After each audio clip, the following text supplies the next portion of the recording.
आप जो सोचते हैं वही आप करते हैं, जो आप बोलते हैं वही आप करते हैं। बोलने की ताकत बहुत ज्यादा है। अपने आप से जो हम कहते हैं ना, बात करना, आपसे ज्यादा एक्सपर्ट दुनिया में कोई नहीं है। क्योंकि आप जितना अपना अच्छा सोच सकते हो उतना दुनिया में कोई नहीं सोच सकता। आप क्या फील कर रहे हैं, आप किस चीज से जा रहे हैं, वो सिर्फ आपको पता है अंदर से। और उसका सोल्यूशन भी क्या होगा वो भी आपको ही पता है। पर आप सोल्यूशन देखना नहीं चाहते क्योंकि आपको पता है उस सोल्यूशन में हार्डवर्क है, फेलियर है, चैलेंजेस है, बहुत डिफिकल्टीज है। लेकिन यह भी पता है अगर इसको पार कर लिया तो डर के आगे जीत है। तो यही दिमाग में रखना है कि फेलियर्स जो भी आए मुझे रुकना नहीं है। अगर मैंने कोई चीज शुरू कर दी मुझे उसे एनी हाउ खत्म करना है। क्योंकि अगर ये बीच में छोड़ दिया तो कोई गारंटी नहीं है कि अगली वाली भी मैं पूरी करूंगी। उसे भी बीच में छोड़ सकते हैं क्योंकि फिर वो आदत पड़ जाती है। थोड़ी सी डिफिकल्टी आई नहीं, हमें चीजें छोड़ने की आदत पड़ जाती है।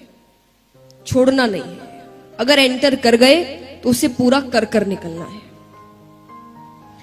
और एक बात हमेशा याद रखिए, जैसा मैंने कहा आपका विजन क्लियर। विजन यानी हम अधिकतर समय जो भी कर रहे हैं हम उनके डिसएडवांटेजेस ज्यादा लिखते हैं और वही हम नेगेटिव चीजें ज्यादा बोलते हैं कि मानो कर भी लिया तो उसके बाद जॉब नहीं मिलेगी। अरे क्यों नहीं मिलेगी? उसे तो नहीं मिली, जरूरी है उसे नहीं मिली तो तुम्हें भी नहीं मिलेगी। और हमारे सामने ऐसे कई होंगे जिन्हें अच्छी जॉब मिली होगी, अच्छा काम हो रहा होगा, पर हम उन्हें नहीं देखते क्योंकि हम कभी पॉजिटिव चीजों की तरफ नहीं जाते। जब हम स्ट्रगल कर रहे हैं तब आप पॉजिटिव चीजों की तरफ ध्यान ना देकर हमेशा नेगेटिव चीजों की ओर ध्यान देते हैं। मैंने कई स्टूडेंट्स को कहते हुए देखा एग्जाम के समय, अब एग्जाम देने जा रहे हैं, क्यों टेंस्ड हो? पास नहीं हुआ तो? अरे तो ये सोच ही क्यों रहे हो? ये सोचो अगर पास हो गया तो कितना अच्छा होगा। उसके बाद नहीं भी हुआ तो आपने पहले से सोच रखा है कि फेलियर तो हैंडल करना ही है। लेकिन जब आप एग्जाम देने जा रहे हो तब आप इतने स्ट्रेस्ड आउट नहीं होंगे क्योंकि आप एक बहुत ही पॉजिटिव थिंकिंग से जा रहे हैं कि अगर पास हो गया तो आप पहले, जैसे आप डिसएडवांटेजेस राइट डाउन करते हैं, जॉट डाउन करते हैं, आप एडवांटेजेस करिए कि अगर मैंने ये काम कर लिया तो इसके एडवांटेजेस क्या होंगे, मुझे काम कैसा मिलेगा, मेरी लाइफस्टाइल कैसी होगी, मैं कैसे वापस जीऊंगा, मेरे मॉम डैड कितने खुश हो जाएंगे। सब कुछ सोचिए। वो सब सोचने से आपको डबल पावर मिलती है। आप जितने खुश होंगे, आप जितने अंदर से मोटिवेटेड और पॉजिटिव होंगे, आप अपना काम डबल अच्छा करेंगे और वो आपको पता भी नहीं चलेगा कि आपने किया है। कई बार ऐसा होता है ना कि हम कुछ ऐसा काम कर देते और बाद में लगता है कि विश्वास नहीं, मैंने कर लिया। मेरे साथ कई बार हुआ है। मुझे शुरुआत में कभी भी अगर किसी चीज का डर लग रहा रहता है और सामने से मुझे पॉजिटिव चीजें दिखती है या मैं खुद पॉजिटिव चीजें सोच रही हूं, मैं आपको एक एग्जांपल देती हूं। जैसा मैंने कहा पॉजिटिव स्पीकिंग या पॉजिटिव थिंकिंग कितनी इंपॉर्टेंट होती है, ये मेरा सेल्फ एक्सपीरियंस है। जब मैं गाती थी पहले तो गाने से कई जन गा रहे हैं आपके सामने, तो कई बार ऐसा होता है कि कई अच्छे भी आपके सामने गाते हैं जो प्रोग्राम बड़ा हिट कर दिया उन्होंने और सब बड़े खुश हैं। और उस समय हर किसी को क्या लग रहा होगा, मान लीजिए आपका पहला जो बंदा है उसने बड़ा अच्छा काम किया और बहुत अच्छा परफॉर्मेंस दिया और सब इससे इतने खुश है, लोग तालियां बजा रहे हैं, पागल हो रहे हैं, तो आपकी फीलिंग क्या होगी? नेक्स्ट आपका ही परफॉर्मेंस है। क्या सोचेंगे आप? बताइए, सच्ची बताइएगा। होना चाहिए ये तो अलग बात है, आप उस समय फील क्या कर रहे होंगे? डर, स्ट्रेस, टेंशन, नर्वसनेस। एग्जैक्टली, मैं भी ऐसा ही करती थी।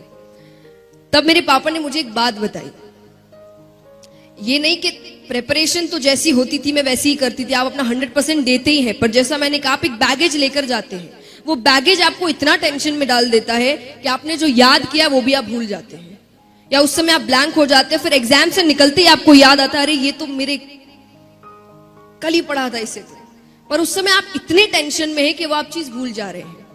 तो मेरे पापा ने मुझे सिर्फ एक बात सिखाई कि अगर उस समय आप देख रहे हो प्रोग्राम चल रहा है, उसने बड़ा अच्छा किया, सब बड़े अच्छे हैं, ये है वो है, तब सिर्फ एक ही बात कहना, मुझे माइक लेने दो, मेरी बारी आने दो, फिर देखना। अब उससे मुझे क्या फील हो रहा है? कि मेरा प्रोग्राम बहुत अच्छा होने वाला है। ये तो कुछ भी नहीं है, मेरे पास माइक आने तो दो। ये है पॉजिटिव थिंकिंग। उससे मुझे कॉन्फिडेंस मिलता था कि हाँ, हर बंदा अलग है, उसमें अच्छी बात होगी, मुझ में उससे कहीं ज्यादा अच्छी बात है, और वो मैं कर कर दिखाऊंगी। बस मेरे हाथ में माइक आने दो। इसका मतलब ये नहीं कि मैं सच्ची कह रही हूं मुझ में उनसे बहुत अच्छी बात थी, नहीं, पर पॉजिटिव स्पीकिंग। आप अपने आप से क्या बातें करते हैं, आप क्या कह रहे हैं। देखिए, लॉजिक हर चीज के पीछे होता है। कहते हैं ना, हमारे पेरेंट्स हमें हर बार कहते हैं, कुछ भी आपने ऐसा नेगेटिव कह दिया, पढ़ाई को लेकर नहीं पर किसी भी चीज को लेकर, आपसे कहते हैं ऐसे मत बोलो, अपशगुन है। कहते हैं ना, कितने मॉम डैड्स कहते होंगे यहाँ पर, मेरे घर में तो है, कुछ भी ऐसा वैसा कहा ऐसे मत कहो, अपशगुन। अब उनकी नजर में अपशगुन है, और आप अगर लॉजिकल रीजन से सोचेंगे आपका ब्रेन कैसे वर्क करता है, तो वो है पॉजिटिव एंड नेगेटिव स्पीकिंग। आप क्या बोलते हैं, आप वही फील करने लगते हैं। और यहां पर कई होंगे जिन्होंने बुक द सीक्रेट पढ़ा होगा, उसमें भी कहा गया है कि अगर आपको कुछ अच्छा करना है तो आप वो चीज बार बार दिन में बोलिए। आप जितने कॉन्फिडेंस से, जितने ट्रस्ट से, जितने विश्वास के साथ वो चीज बोलेंगे, वो चीज आपके साथ होगी।